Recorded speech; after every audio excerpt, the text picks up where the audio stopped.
Um, and her music formed or informed and influenced so much of what came after that I share here.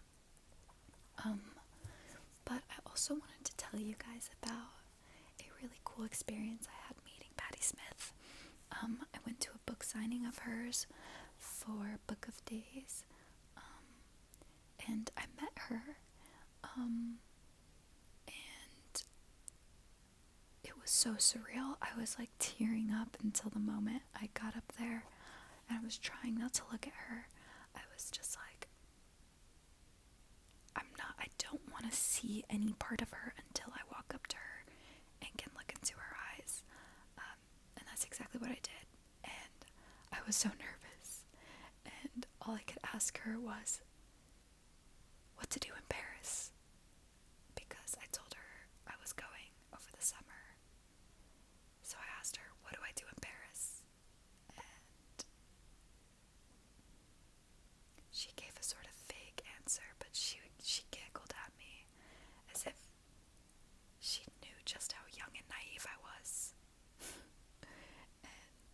But I still walked out of there light on my feet and so happy. That was a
anymore.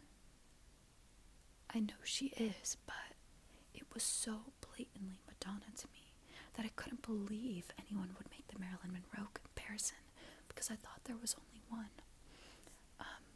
Anyways, if you haven't seen the cover, go check it out. I personally am a Madonna loyalist, but I appreciate the things that Sabrina Carpenter is doing too. I love young women in pop, so yeah. Anyways, she's making her pop godmothers proud, I'm sure. However, I don't really listen to her, so if you guys have any, I like her song, Beth Gibbons, that's a good one. I used to be a really big fan of Sabrina, when I was in middle school, actually. Like, I met her and everything. Crazy, right? I met her when I was, I think, 13, when she was on tour. I was such a big fan, I got meet and greet tickets. But now, as I phased out, and she's coming back into the spotlight, I'm just so curious about her and what she's doing now, and it's crazy to me that some people think that she's a new artist, when I'm like, she's been doing music for over 10 years, so, yeah. Anyways, I haven't listened to her new album all the way through yet or anything, but I love to see it. I like to see different faces. I'm not going to say new faces, but different faces in the media.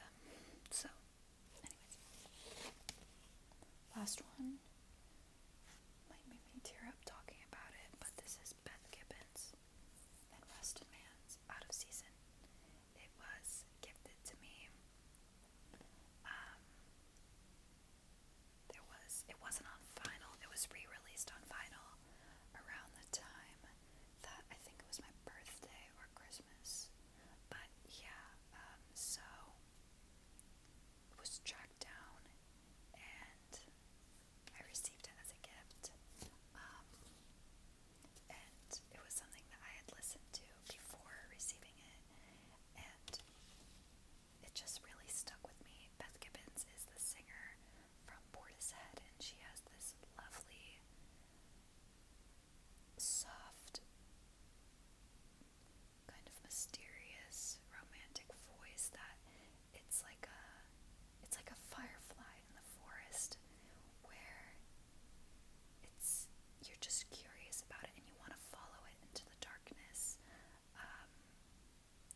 And yeah, that's how her voice makes me feel. I love the song Drake.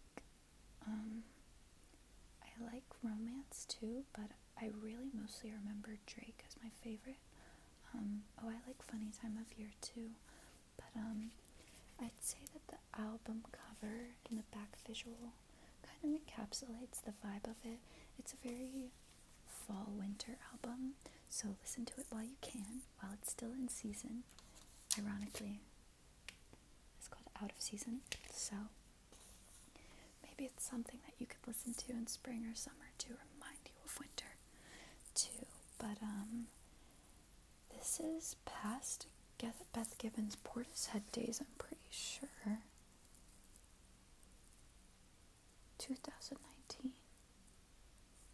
Yeah, so this is after all of that, where she's a matured artist, apart from that, and she shines. Excuse me if you heard that. I just love a female singer-songwriter. I feel like if you enjoy Tori Amos, you would like that, or Portishead. But yeah, I think that's all the albums I have to show you guys today.